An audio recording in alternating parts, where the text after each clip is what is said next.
شہدائے احد وہ صحابہ کرام رضوان اللہ تعالی علیہ مجمعین جنہوں نے محض اللہ کے نام پر بغیر کسی دنیاوی غرض کے اپنے مولا کو راضی کرنے کے لیے اپنی جان کا نذرانہ پیش کیا۔ میں عرض کر دیتا ہوں، آپ سن لیتے ہیں۔ کروڑوں سلام ہو ان حضرات کی روحوں کو جنہوں نے اس مقام شہادت کی لذت اٹھائی اور اس کا مزہ چکھا۔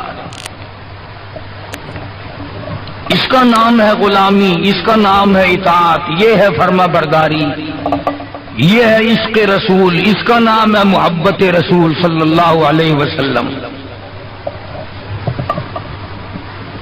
بے شمار صحابہ کرام رضوان اللہ تعالی علیہ مجمعین ایسے ہیں جنہوں نے محض اللہ کی رضا کے لیے کلمہ طیبہ لا الہ الا اللہ محمد الرسول اللہ صلی اللہ علیہ وسلم پڑھنے کے بعد جن تکلیفوں کا سامنا کیا، آج اس کا کوئی ارادہ بھی نہیں کر سکتا۔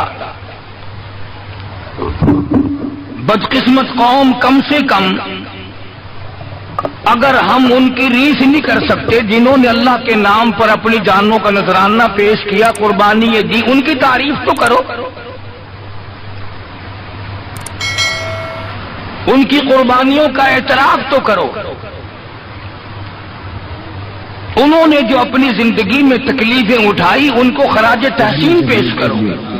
shahideislam.com دنیا کے لیڈروں کو بڑے یاد کرتے ہو، قرآن مجید جن کی تعریف کرتا ہو، اللہ جن کی تعریف کرتا ہو، سرکار مدینہ صلی اللہ علیہ وسلم کے اس موقع پہ جنہوں نے امداد کی ہو جب زمین کے اوپر آسمان کے نیچے کالی کملی والے کا ساتھ دینے والا کوئی نہ تھا۔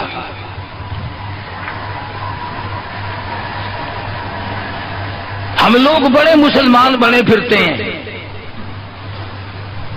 ذرا سی مشکلات آئیں فوراً چپکلا بازی کھا جاتے ہیں،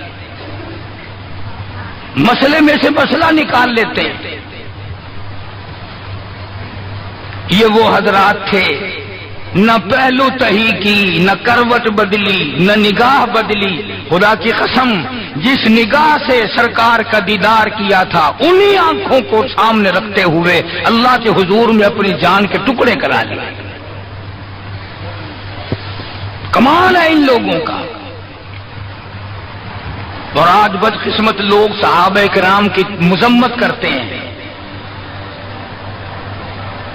میں تمہاری خیرخواہی کرتا ہوں، ایسے لوگوں سے یاری مت کرو جو صحابہ کے دشمن ہوں، ایسے لوگوں کے ساتھ میل جول مت رکھو، اور جو صدیق کا نہیں وہ تیرا کہاں بنے گا، جو فاروق کا نہیں وہ تیرا کب بن سکتا ہے، جو عثمان کا نہیں، علی کا نہیں وہ تیرا کب بن سکتا ہے، جو سیدنا بلال کی جوتیوں کی اڑی ہوئی خاک کی قدر نہیں کر سکتا وہ تیری کیا قدر کرے گا۔ تم سیانے بنتے ہو کہ ہمارا ماحول اور ہے، ہمارا زمانہ اور ہے۔ سیدنا بلال حبشی رضی اللہ تعالی عنہ ان قریب صحابہ میں سے ہیں جنہوں نے ابتداء اسلام میں بڑے دکھ اٹھائے، بڑی پریشانیاں جھیلی، صرف کہنے سننے کی بات نہیں، اور خداوند عالم نے ان کے مقدر جگائے۔ اللہ تمہیں توفیق دے، تم سارے کے سارے حج بیت اللہ کرو، مکے جاؤ، جا کے دیکھو جس مقام پہ سیدنا بلال نے کوڑے کھائے، مار کھائی، آج وہاں مسجد بنی کھنی ہے، اور کوڑے مارنے والے جہاں رہا کرتے تھے وہاں بیت الخلا بنا ہوا ہے۔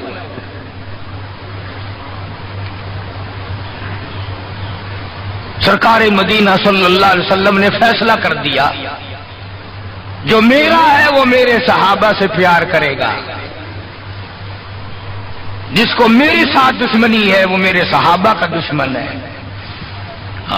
صاف فرما دیا، من احبہم فبحبی احبہم، جس کو ان سے پیار ہے اس کو مجھ سے پیار ہے، ومن ابغضہم فببغضی ابغضہم، جس کو ان سے دشمنی ہے اس کو میرے ساتھ دشمنی ہے۔ ایک تم ہو شادیوں میں جا رہے ہو، اجی یہ اور معاملہ ہے، الیکشنوں میں سر پہ اٹھائے پھر رہے ہو، اجی یہ سیاسی معاملہ ہے۔ اور صحابہ کرام کی عزت کے سامنے سیاسی معاملہ کیا ہوتا ہے؟ وہ کون سی سیاست ہے جو صحابہ کرام سے ہٹ کر ہے؟ وہ سیاست نہیں، وہ بدماشی ہے۔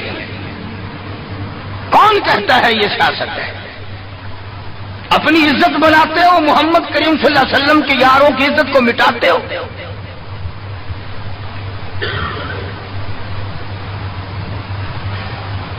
قربان جاؤں ان حضرات پہ، تم تو اب بھی نہیں سمجھ سکے ہوگے میں کن کی بات کر رہا ہوں۔ او حاجیوں، نمازیوں، تمہیں ساری زندگی میں آج تک خواب میں بھی مدنی کریم صلی اللہ علیہ وسلم کی زیارت نہیں ہوئی۔ بلال وہ تھا جس نے اپنی زندگی میں لاکھوں کروڑوں مرتبہ حضور کا دیدار کیا۔ سرکار دو عالم صلی اللہ علیہ وسلم کے گھر کا ساز و سامان لاتا ہے، اور یہ مرتبہ یوں ہی نہیں ملا، ہاں مفت میں نہیں مل گیا۔ بڑی مصیبتیں اٹھائی ہیں، بڑی تکلیف جھیلی ہیں۔ امیہ ابن خلف مکے کا بہت بڑا بدماش قسم کا کافر غلام ہے۔ امیہ ابن خلف بہت بڑا سردار ہے مکے کا۔ حضرت بلال رضی اللہ تعالی عنہ اس کے غلام ہیں، زر خرید ہیں۔ امام الانبیاء محبوب کبریا حضرت محمد مصطفیٰ صلی اللہ تعالی علیہ وسلم کا دیوانہ پروانہ، جان نثار، جان پہ کھیلنے والا بلال، سرکار کے چہرے انور کا دیدار کیا تو کلمہ پڑھ بیٹھا۔ امیہ ابن خلف کو پتا چلا، بلال کو مارنا شروع کیا، سارا دن مارتا ہے، لوہے کی زرہ پہنا کر دھوپ میں سارا دن لٹائے رکھتا ہے، گرم ہو جاتی ہے، بدن جل جاتا ہے، سارا دن نمبر وار پٹائی کرتی ہیں۔ شام کے وقت سیدنا بلال رضی اللہ تعالیٰ عنہ کے پیروں میں رسے ڈال کر مکے کے لڑکے گلیوں میں گھسیٹے پھرتے ہیں۔ جس گلی سے گزارا جاتا ہے عورتیں پوچھتی ہیں کیا بات ہے، نوجوان پوچھتے ہیں کیوں مارتے ہو، مارنے والے جواب ایک دیتے ہیں، غلام امیہ ابن خلف کا ہے، کلمہ کالی کملی والے کا کیوں پڑھتا ہے؟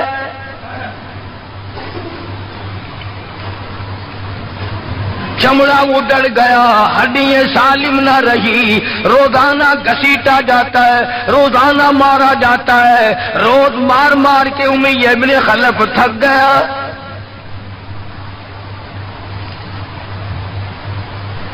خود بھی دوسرے لوگ بھی امداد کو آتے ہیں کافر کی۔ سیدنا بلال رضی اللہ تعالیٰ عنہ کے گلے پہ پاؤں رکھ کر پورا وزن ڈال دیتا ہے، سینے پہ پتھر کی چٹان رکھتا ہے، کمر کے نیچے دہکتے ہوئے بھڑکتے ہوئے کولے اور شعلے ہیں، آگ بجھ جاتی ہے مگر بلال غریب کو چھوڑا نہیں جاتا۔ www.shahideislam.com آج کوئی مار کھائے گا عورتوں کے پیچھے، کوئی زمین کے پیچھے، کوئی دولت کے پیچھے، کوئی مکان کی وجہ سے، کوئی دکان کی وجہ سے، کوئی کرسی کی وجہ سے، کوئی شہنشاہیت کی وجہ سے، کوئی وزارت کی وجہ سے، کوئی سفارت کی وجہ سے بلال مار کھاتا ہے۔ قرآن کا تب اودو فی سبیلی وقاتلوا وقتلوا لو کفرن عنہم، خدا کہتا ہے یہ وہ لوگ ہیں جنہوں نے مار کھائی میری راہ میں، میرے نام پہ مار کھائی، میری وجہ سے مار کھائی، زبان پر مصیبت آئی، جان پر مصیبت آئی، مالی تکلیف پہنچی، بھوک پیاس کی تکلیف اٹھائی۔ خدا فرماتے ہیں میرا بندہ تکلیف اٹھاتا ہے، میں سامنے کھڑا ہو کر دیکھتا ہوں، وَأُودُوا فِي سَبِيلِي، اور میرے بندے میں تجھے دیکھ رہا ہوں، میرے نام پہ تجھے مار پڑ رہی ہے۔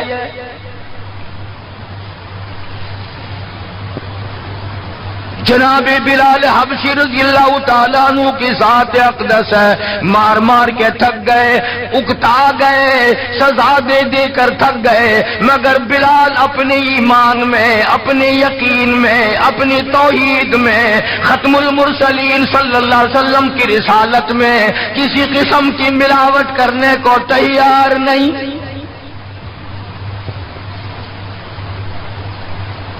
تمہیں تو آج اگر تھوڑا سا کوئی کہہ دے کہ اس سال کاروبار میں تجھے منافع اسی لیے تو نہیں ہوا کہ تو نے فلانے بابے کو نہیں مانا، فلانے بابے کی پوجا نہیں کی، فوراً کروٹ بدل جاتا، چلو بھائی اب کے بابے کو ہی مان لیں گے۔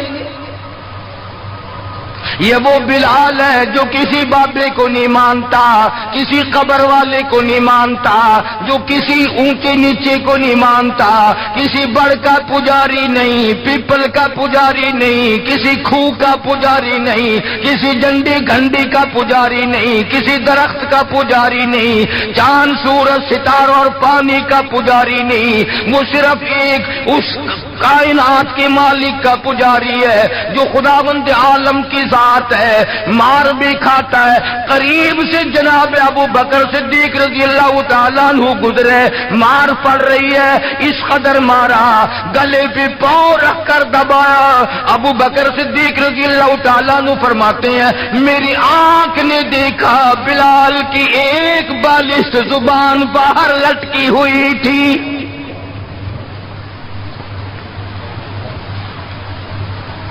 کمال ہے، اتنی تکلیف اٹھا رہا ہے، جب بھی ذرا سا پاؤں پر کو ہٹایا، سانس آیا، فوراً آواز لگاتا ہے اللہ احد، میرا خدا ایک ہے، میرا معبود ایک ہے، میرا کارساز ایک ہے، میرا پیدا کرنے والا ایک ہے، میری جان کا مالک ایک ہے، واللہ علی کل شیء قدیر، وہی ہر چیز پہ قادر ہے، میری جان پہ بھی اسی کی قدرت ہے، میرے یقین پہ اسی کی قدرت ہے۔ اور مارنے والوں میں سچا عاشق ہوں، تم مارتے تھک جاؤ گے، میں مار کھاتا نہ تھکوں گا، اس لیے جس کی وجہ سے مار کھا رہا ہوں وہ حی قیوم ہے، میں اسی کا بندہ ہوں۔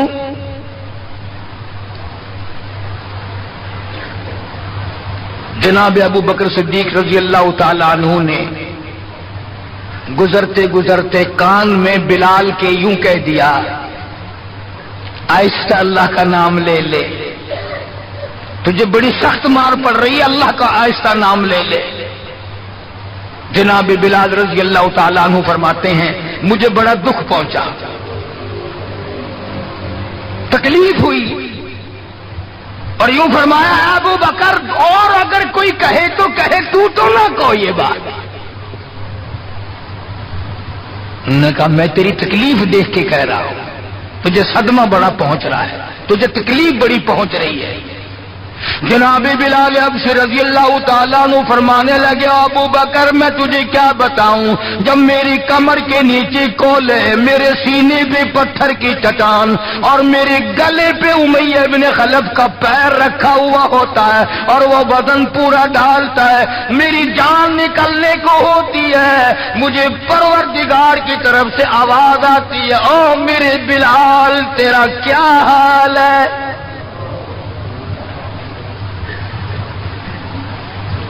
جب وہ ذات سامنے آئے میں کیسے آہستہ کہوں، اور میرا حال پوچھنے والا خدا ہو میں کیسے آہستہ اللہ کا نام لوں؟ بدنصیب قوم آج تو نہ آہستہ اللہ کا نام لیتے ہیں نہ زور سے اللہ کا نام لیتے ہیں، چھوڑ ہی دیا، نماز چھوڑ دی، قرآن کی تلاوت چھوڑ دی، اللہ اللہ کرنا چھوڑ دیا، مسجد میں آنا ہی چھوڑ دیا۔ یہی وجہ ہے کہ آج کافروں کا ڈنڈا اور مسلمانوں کے سر ہیں، پٹ رہے ہیں ساری دنیا میں۔ کون ہے مارنے والا مسلمان کو اگر ہم مسلمان ہوں؟ جناب ابو بکر صدیق رضی اللہ تعالیٰ عنہ نے یہ بات سنی تو حیران ہو گئے، بڑا عجیب طریقے سے مصیبتیں اٹھائیں، بڑی بڑی تکلیفیں جھیلیں، مار مار کے بلال حبشی کو تھک جاتا تھا۔ ایک دن سیدنا بلال رضی اللہ تعالیٰ عنہ کو اتنا مارا، حضرت بلال رضی اللہ تعالیٰ عنہ فرماتے ہیں مجھے یقین ہو چلا کہ آج میرا وقت آ گیا، آج میرا دم آخری ہے۔ اندازہ لگاؤ کمر کے نیچے دہکتے ہوئے کولے اور شولے، سینے پہ پتھر کی چٹان ہے اور کوڑے مار رہے ہیں، اور گلے پہ پاؤں رکھ کر کے وزن داد رکھا ہے۔ تھوڑا سا سانس آیا، بلال نے اپنے پروردگار سے التجا کر دی، کہتا اے خدا خالق کون و مکان، اے خدا اے سر قلب سر جہاں، اور میرے مولا زبان نہیں ہل سکتی، کیسے تیرا نام ادا کروں؟ لب حرکت کرنے سے عاجز آ گئے، زبان باہر نکل گئی، میں کس طرح تیرا نام لوں؟ دل ہی دل میں تجھے پکارتا ہوں، کہتا او میری مولا مجھے مار کی پرواہ نہیں، مجھے تکلیف کی پرواہ نہیں، میرا حال یہ بنا ہوا ہے جو تیری مرضی ہو وہ کر میرا حال، عشق میں ثابت قدم ہوگا بلال۔ اور میرے مولا مجھے اب اوپر اپنے اتنا یقین آ گیا، اب مجھے اپنے اوپر بھروسہ اتنا ہو گیا، جو تکلیف آئے پرواہ نہیں، میں تیرا نام چھوڑنے کو تیار نہیں۔ چاروں طرف کافر بیٹھے ہیں، حضرت بلال رضی اللہ تعالیٰ عنہ کی رگ رگ میں کانٹے چبھو رہے ہیں، طرح طرح کی ادائیں دے رہی ہیں، کہتا ہے ہر رگوں ریشوں میں کانٹے چبھ گئے، اور جس قدر ہو سکے ہیں ادائیں دے مجھے، میں بے پرواہ ہوں اس بارے میں تکلیفوں سے تیرا نام چھوڑنے والا نہیں۔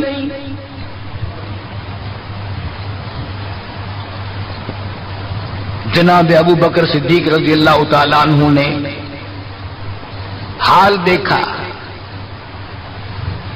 آج کا دولت مند رات دن سوچتا ہے دوسرا کارخانہ کس طرح سے لگاؤں، کاہے کا لگاؤں، کہاں لگاؤں، دوسری فیکٹری کہاں لگاؤں،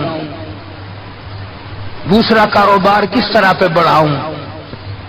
یہ مکے کا دولت مند تاجر ہے جس کا نام ابو بکر صدیق ہے رضی اللہ تعالیٰ عنہ، یہ مکے کی گلیوں میں اس نیت سے چکر لگاتا ہے کوئی مصیبت زدہ مسلمان ہوگا تو دولت خرچ کر کے اس کو آزاد کراؤں گا۔ امیہ ابن خلف سے صدیق اکبر نے پوچھا رضی اللہ تعالیٰ عنہ کہ یار تم مار مار تھک گیا، اسے بیچ لے، غلام تھے نا حضرت بلال، اسے بیچ لے۔ امیہ کہنے لگا کہ خرید لو بھائی، تو امیہ ابن خلف کافر نے بڑے پیسے مانگے، صدیق اکبر رضی اللہ تعالیٰ عنہ نے اسی وقت فرمایا کہ چل کے لے لو اپنے پیسے۔ امیہ جو مکے کا سردار تھا کہنے لگا ابو بکر میں تو تجھے بڑا عقل مند سردار اور ہوشیار تاجر سمجھتا تھا، آج پتا چلا تجھے تو عقل ہی نہیں۔ جناب ابو بکر صدیق رضی اللہ تعالیٰ عنہ نے پوچھا کیوں؟ وہ کہنے لگا یہ تو میرے ناک پہ لڑا ہوا ہے، مار مار کے میں تھک گیا، دوسروں سے مروا کے میں تھک گیا۔ اندازہ لگاؤ اور اپنے ایمان کا بھی پتہ کرو، سارا مکہ مارنے والا اکیلا بلال مارے کھانے والا۔ کہنے لگا یہ تو میرا درد سر بنا ہوا ہے، اگر تو یوں ہی کہتا نا غلام مجھے دیتے میں تیرے متھے مار دیتا، تو نے اتنی بڑی رقم دینی کر لی، یہ کوئی تیری عقل مندی ہے؟ کہاں یہ سرفرا غلام جو کسی کام کا بھی نہیں، رات دن مار کھاتا ہے، اور اتنی بڑی رقم دینے کے لیے آپ آمادہ ہو گئے؟ جناب صدیق اکبر سبقت رضی اللہ تعالیٰ عنہ نے فرمایا امیہ میں بھی تجھے مکے کا سردار سمجھتا تھا، آج پتا چلا تو پرلے درجے کا گدھا ہے۔ انہوں نے کہا کیوں؟ کہ وہ اس لیے کہ ہو بلال اور قیمت یہ مانگی تو نے، بلال جیسی ذات ہو اور قیمت یہ مانگی۔ اگر آج پوری دنیا کی دولت تو مانگتا اور میرے پاس ہوتی، میں اپنی جان دے کر کے بھی بلال کو خرید کے آزاد کرتا۔ چنانچہ خرید لیا، آزاد کر دیا، دربار رسالت میں پیش کر دیا۔ جناب حضرت محمد الرسول اللہ صلی اللہ تعالی علیہ وسلم کو پیار آیا۔ اندازہ لگاؤ بلال کے زخموں کو دیکھ کر آقا دو عالم صلی اللہ علیہ وسلم کو رونا آ گیا۔ اسلام کے لیے مار کھائی، ایمان کی وجہ سے مار کھائی، اپنے یقین کی وجہ سے مار کھائی، کوئی سیاسی غرض نہیں، کوئی دنیاوی غرض نہیں۔ جناب رسالت مآب صلی اللہ تعالی وسلم نے، اللہ پاک نے اس کا پھل یہ دیا بلال کو، اس کا معاوضہ یہ دیا کہ دربار رسالت میں مؤذن بن گئے۔ اذان دینے کی جو ڈیوٹی تھی، منصب تھا، وہ حضرت بلال کو ملا رضی اللہ تعالی عنہ۔ جناب مدنی کریم صلی اللہ تعالی علیہ وسلم کے گھر کے خرچے، اخراجات، سودا سلف لانے کی ڈیوٹی حضرت بلال رضی اللہ تعالی عنہ کے ذمے تھی۔ کوئی کسی محکمے کے صاحب کا سامان لائے گا، کوئی کسی محکمے کے صاحب کا سامان لائے گا، کوئی کسی تاجر کا سامان خرید کے لائے گا، کوئی کسی افسر کا سامان خرید کے لائے گا۔ بلال تیرے پیروں سے اڑی ہوئی خاک پہ قربان ہو جاؤں، تو شہنشاہ کائنات کے دروازے کا غلام ہے، تو حضور کریم صلی اللہ تعالی علیہ وسلم کا سامان لاتا ہے، اور 5 وقت اذان کی ڈیوٹی ہے۔ آپ صلی اللہ علیہ وسلم کے لیے قرضہ بھی لے کے آتا تھا بلال یہودیوں سے۔ ایک دفعہ ایک قرضے والے نے جان کر کہ دوبارہ اسے پھنساؤ، غلام بناؤ،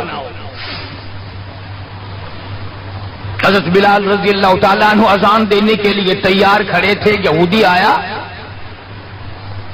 اور آ کے کہنے لگا، یہ جو بدنصیب آدمی ہوتا ہے نا، جس کا ایمان نہیں ہوتا، وہ بے ادبی بڑی کرتا ہے۔ آج بھی تجربہ ہے اللہ والوں کی، علماء کی، بے ادبی وہی کرے گا جس کے اندر ایمان کی رتی نہ ہو۔ بے ادبی کے الفاظ وہی بولے گا ایمان کی رتی نہ ہو۔ تو حضرت بلال کو آ کر کے آواز دینے لگا اور کہنے لگا، او کالے۔ حضرت بلال نے فرمایا کیا بات ہے کہ یا تو کل شام تک پیسے آ گئے، ورنہ یاد رکھ تجھے پھر غلام بنائیں گے ہم۔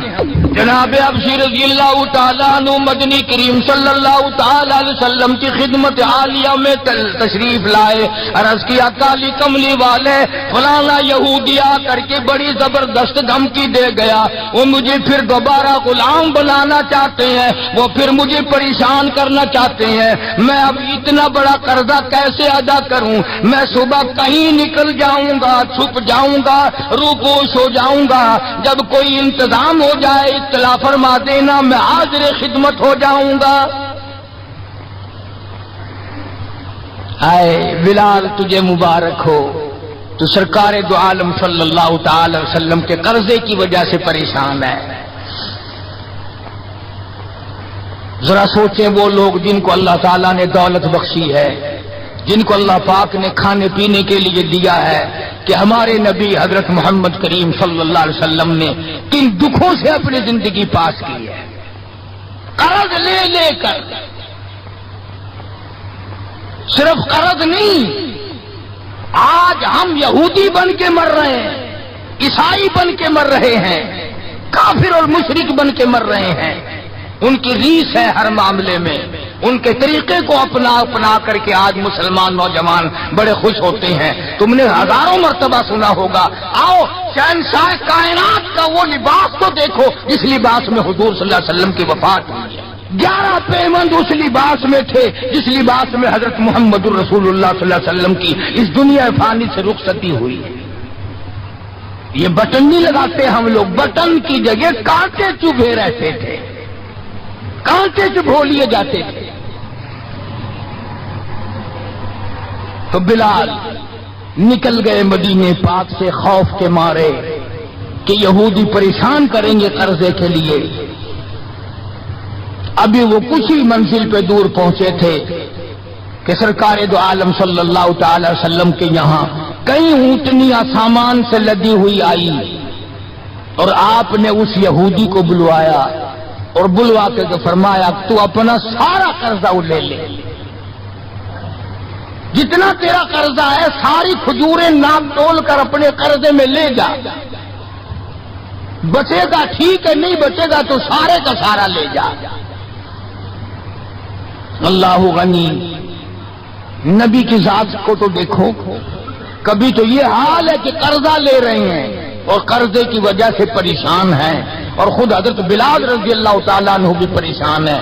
اور اب یہاں یہ حال ہے کہ جس صحابی نے کھجوریں اٹھا کر ناپ کر ڈھیر میں سے تول کر دی ہیں اس کا سارا قرضہ اتر گیا, اور صحابی کہتا ہے کہ میری آنکھ دیکھ رہی تھی, ایسا معلوم ہوتا تھا کہ سارے کھجوروں کے ڈھیر میں سے ایک دانہ بھی کم نہیں ہوا,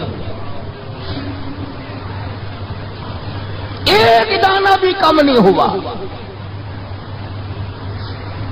بے شمار واقعات ہیں اس قسم کے.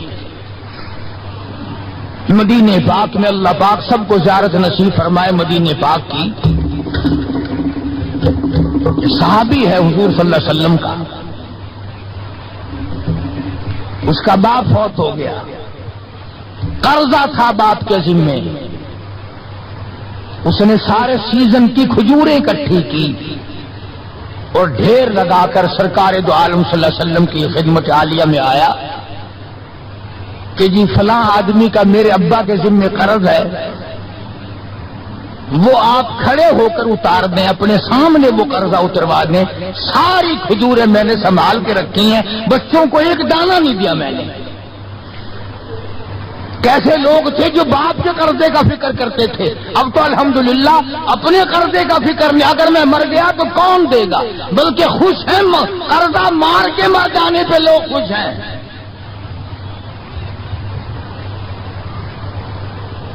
حالانکہ قرضہ ایسی چیز ہے کہ حضور کریم صلی اللہ تعالی علیہ وسلم نے جب تک یہ پوچھ نہ لیا کبھی بھی کسی کا جنازہ نہیں پڑھایا, جب تک یہ پوچھ نہ لیا کہ اس کے ذمے کسی کا قرضہ تو نہیں.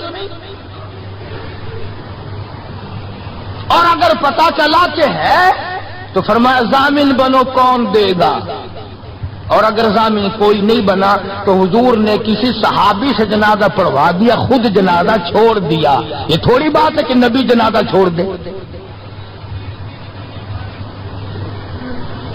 آج لوگ گسے مارتے ہیں, بڑے خوش ہوتے ہیں, کوئی گل نہیں, ایسا کوئی بھجے گئے نہیں.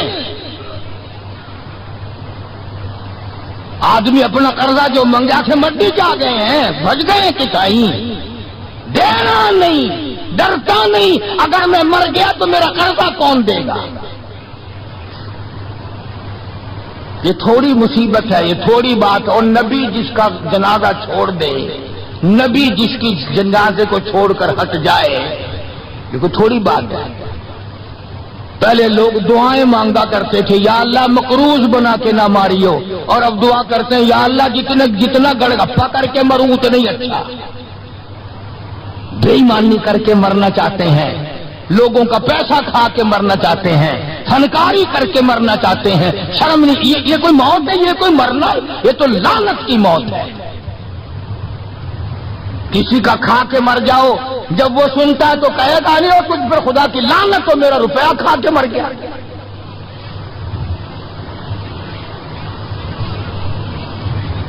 پہلے زمانے میں دستور تھا, جنازہ پڑھنے سے پہلے مرنے والے کا بیٹا، بھتیجا، بھائی، وارث کھڑے ہو کے اعلان کیا کرتا تھا کہ بھائی جس کا لینا دینا ہو وہ ہمارے پاس آئے، دینا ہوگا ہم چکائیں گے، جس نے دینا ہو وہ ہمیں دے۔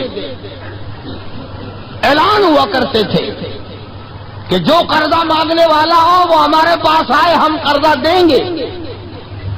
اب قرضے کا اعلان تو ہے نہیں، اب تو یہ اعلان ہوتا ہے کہ فلاں تاریخ کو آنا، تمہیں چھولے ڈال کر چاول کھلائیں گے، کل خانی ہوگی۔ قرضہ کون اتارے؟ اور اگر کوئی آ بھی جائے مانگنے لگا جی تساں جانو اساں کوئی ضامن لگے، ایسا کوئی ٹھیکہ چاہیا ہے، ہم نے کوئی ضمانت اٹھائی ہے تمہاری۔ مدینے کا صحابی حضور کریم صلی اللہ تعالی علیہ وسلم کی خدمت عالیہ میں آیا، میرے ابا کے ذمہ قرض ہے، میری غیرت گوارا نہیں کرتی، میری طبیعت گوارا نہیں کرتی، میرا مزاج گوارا نہیں کرتا، میں بیٹا دنیا میں موجود ہوں، میرا ابا قبر میں مقروض پڑا۔ www.shahideislam.com مدنی کریم صلی اللہ تعالی علیہ وسلم نے فرمایا ساری کھجوریں اکٹھی کر لی، گھر میں کتنی رکھی ہیں؟ بچوں کے لیے کتنا رکھا کھانے کے لیے؟ نے کہا گھر میں کہ جی ہاں، اللہ اور اس کے رسول کا نام رکھا ہوا ہے، ساری کھجوریں میں نے یہاں اکٹھی کر رکھی ہیں۔ آخرت کا فکر ان لوگوں کو تھا۔ سرکار مدینہ صلی اللہ تعالی علیہ وسلم نے فرمایا اسے بلا قرض لینے والے کو میں تیری سفارش کر کے آدھا ہی سال لے لے گا، آدھا اگلے سال لے لے گا، آدھی کھجوریں بچوں کے لیے رکھ لے۔ صحابی رونے لگا، کہنے لگا میں ایسی کھجوریں اپنے بچوں کو کھلانے کو تیار نہیں، ہم بیٹھ کے کھجوریں کھائیں، میرا ابا قبر میں مقروض پڑا ہو۔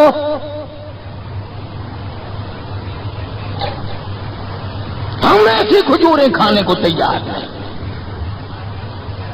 عرض کر دیا حضور کریم صلی اللہ علیہ وسلم کی خدمت عالیہ میں کہ ایک دانہ میں گھر لے جانے کو تیار نہیں، قرضہ اتاری ہے۔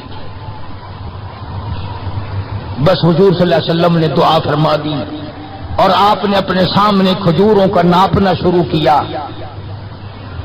اس قرض لینے والے کا سارا قرضہ اتر گیا۔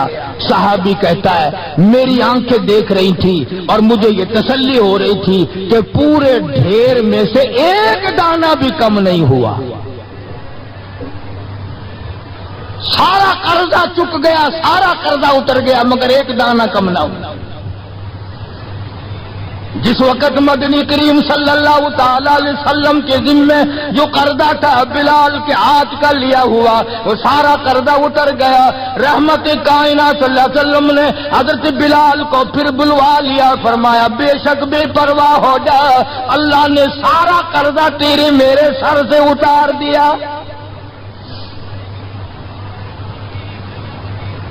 بھوک کی مصیبت بھی دیکھی، پیاس کی مصیبت بھی دیکھی، اور اتنا زبردست عشق تھا کہ جب مدینے پاک میں اذان دیتا تھا تو جب اشہد ان محمد رسول اللہ کہتا تو حضور کریم صلی اللہ علیہ وسلم کی طرف اشارہ کرتا تھا کہ میں ان کی رسالت کی گواہی دے رہا ہوں۔ مدنی کریم صلی اللہ تعالی علیہ وسلم کی جب وفات شریف ہوئی، بلال ان نوجوانوں میں تھا جو ٹکرے مار رہے تھے، بے ہوش پڑے تھے۔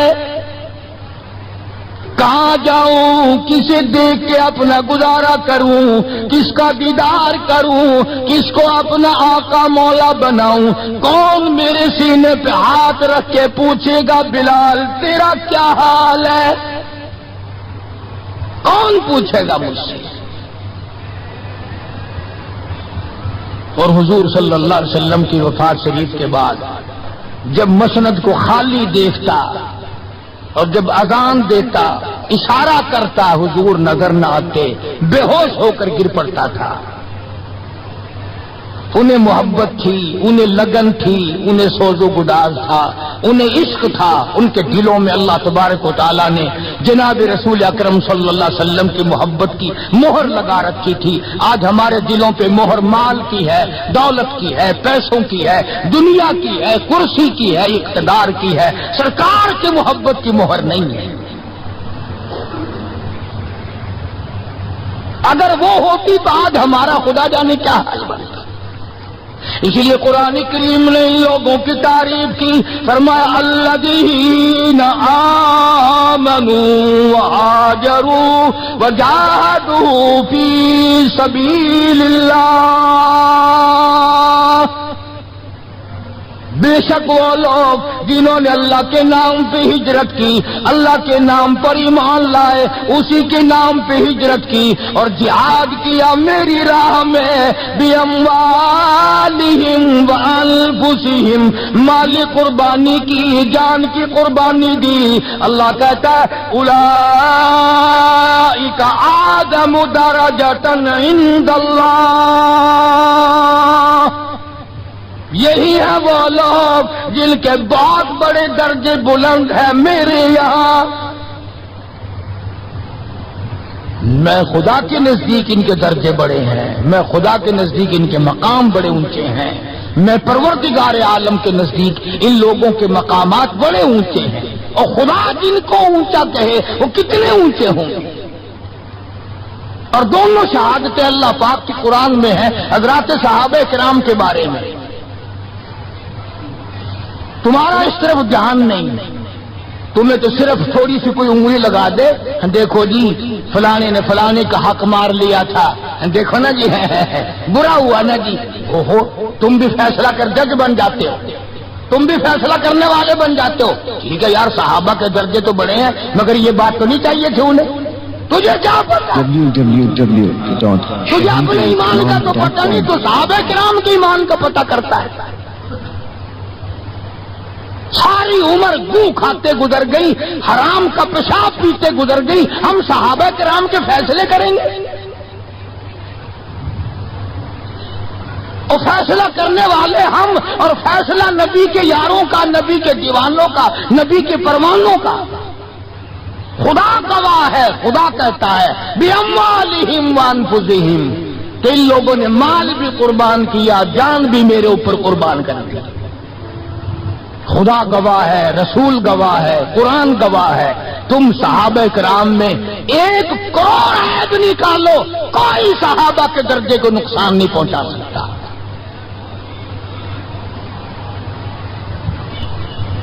1500 سال پہلے کی باتیں کرنے کے لیے بڑے ہوشیار ہو، آج کل کی باتیں کوئی نہیں کرتا۔ کیسے کریں؟ انشاءاللہ شام جیل میں ہوگی۔ آج کل کی باتیں کرو نا، کس محکمے میں کیا ہو رہا ہے، کس جگہ کیا ہو رہا ہے، کیا کر رہے ہیں وزراء، کیا کر رہے ہیں سفراء، کیا کر رہے ہیں بڑے بڑے افسر، ان کی بات نہیں کرتے، رسالے چھاپتے پھرتے ہیں صحابہ کرام کے نام پر۔ میں تمہیں ایک بات کہتا ہوں، آج بڑا بد نصیب ہے وہ آدمی، اور بڑا بدبخت ہے وہ آدمی، اور میں تو آگے بڑھ کر کہوں گا بڑا لعنتی ہے وہ آدمی جو محمد صلی اللہ علیہ وسلم کے یاروں کا شکوہ کرے، گلہ کرے حضور کے یاروں کا، ان یاروں کا جو حضور کے آڑے وقت میں کام آئے، جنہوں نے حضور صلی اللہ علیہ وسلم کے ساتھ ہو کر اپنے پیٹ پہ پتھر باندھے اور فاقے کاٹے، مصائب جھیلے، پیاسے مرے، بھوکے رہے، ان کا گلہ کرتے ہو۔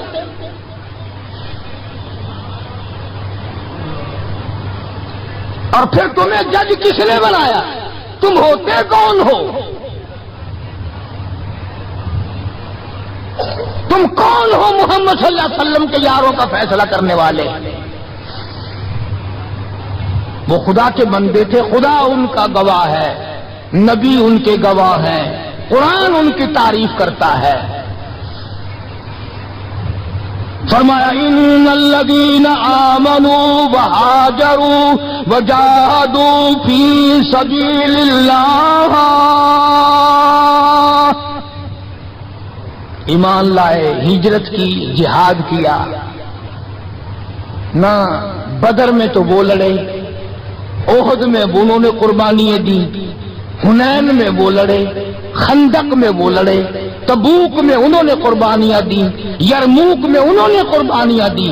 ایک ایک صحابی ایسا ہے، حضرت خالد بن ولید رضی اللہ تعالیٰ عنہ نے 125 جنگ لڑے ہیں، اور اسلام کے نام پر جنگیں تو انہوں نے لڑی، اور تم کرسیوں پہ بیٹھ کر میز پر رسالے رکھ کر فیصلے تم کرتے ہو، تم ہو کون؟ یہ تو منافقوں کی اولاد کر سکتی ہے، یہ تو یہودیوں کی اولاد کر سکتی ہے، یہ تو عیسائیوں کی اولاد کر سکتی ہے، مسلمان کا تخم ایسا نہیں کر سکتا۔ کبھی حضور صلی اللہ علیہ وسلم کے گھر کا گلا، کبھی حضور صلی اللہ علیہ وسلم کے دوستوں کا اور آپ کے جانثاروں کا گلا، کوئی بھی کرے مجھے اس سے کوئی بحث نہیں۔ بہرحال ہم ان کو اپنا نہیں جانتے، اور جو نبی کے یاروں کے نہیں وہ ہمارے نہیں، ہاں وہ ملک کے نہیں، وہ قوم کے وفادار نہیں ہو سکتے، وہ ملت کے وفادار، اور جو نبی کے دروازے کا وفادار نہیں وہ تیرا وفادار کب ہوگا؟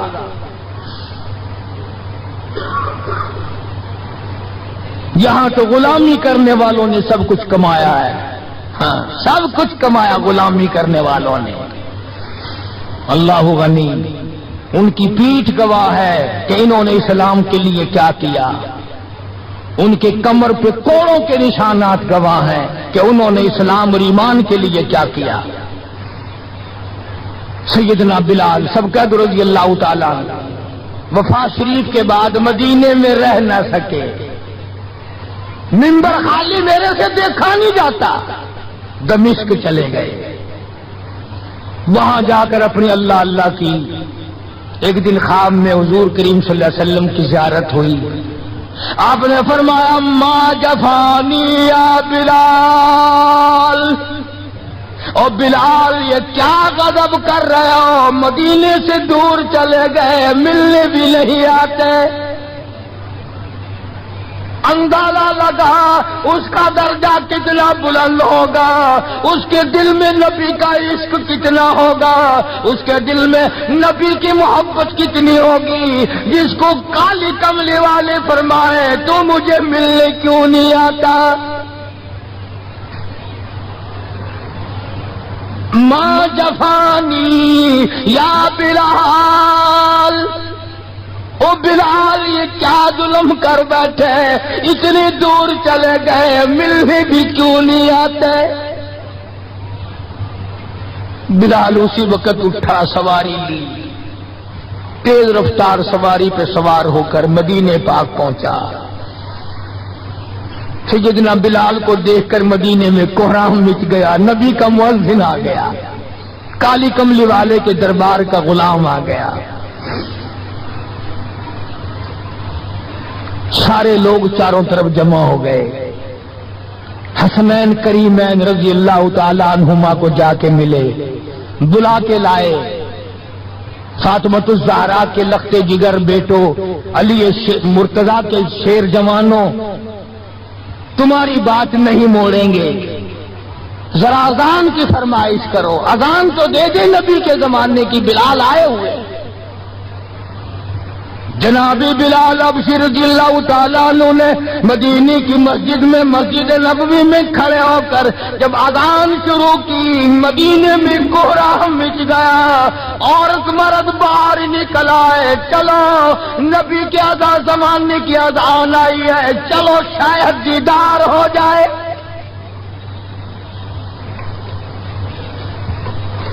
نبی کے زمانے کی اذان آئی ہے، تم بھی چل کر کے دیدار کرو، زیارت کرو۔ بلال ایک دو روز قیام کرنے کے بعد پھر واپس چلے گئے، دمشق میں وصال ہوا۔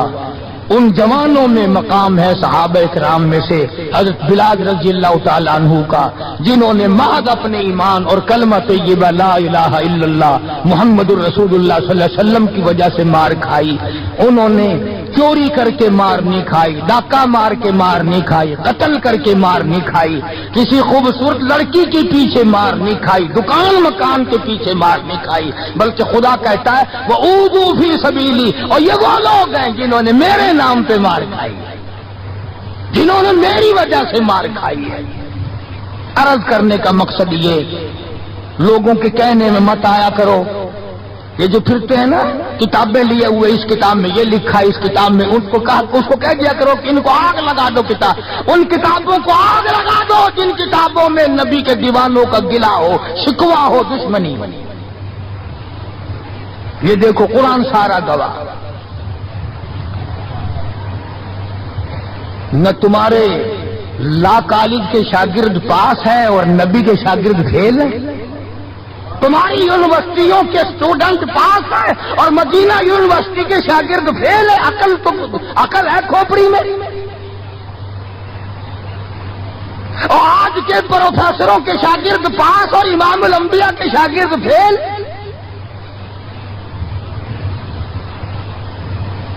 آج روس اور امریکہ کے ماننے والے، اپنے ازم پر جان دینے والے لوگ پکے اور نبی کے دیوانے کچے، تمہیں بتایا کس نے؟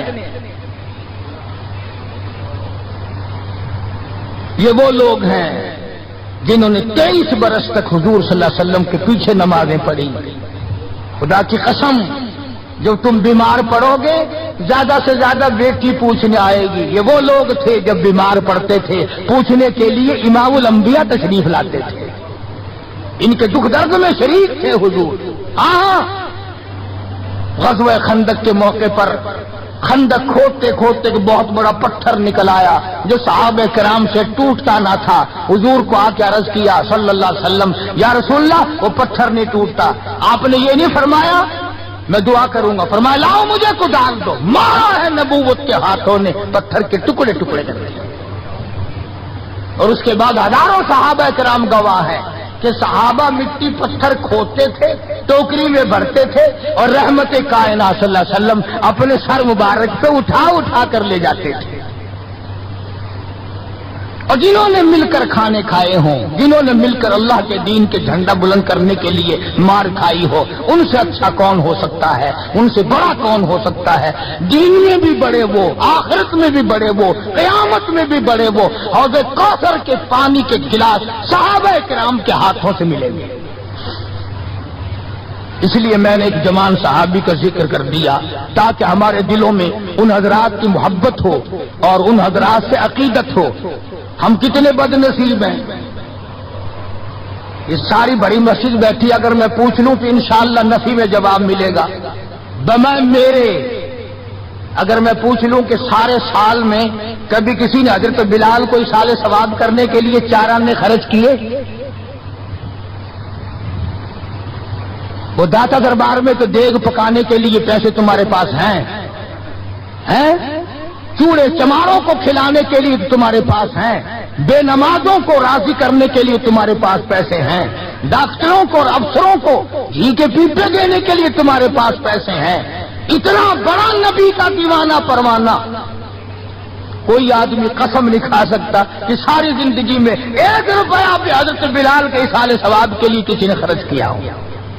یہ تو ہماری محبت ہے، یہ تو ہم نبی کے غلاموں کے غلام بنے پھرتے ہیں۔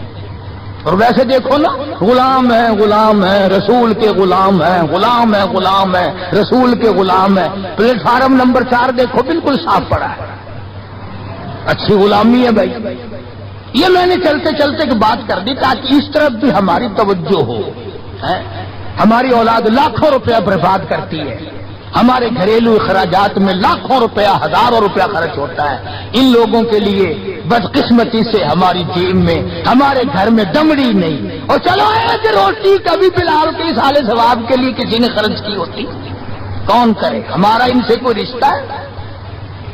اس لیے حضور صلی اللہ علیہ وسلم کے صحابہ سے پیار کرو، محبت کرو، ان کی محبت عین ایمان ہے۔ ان کی دل میں محبت کا بسانا خدا کی قسم جنت کا بسانا ہے، اور یہی جنت کے ٹھیکیدار ہیں، یہی جنت کے وارث ہیں۔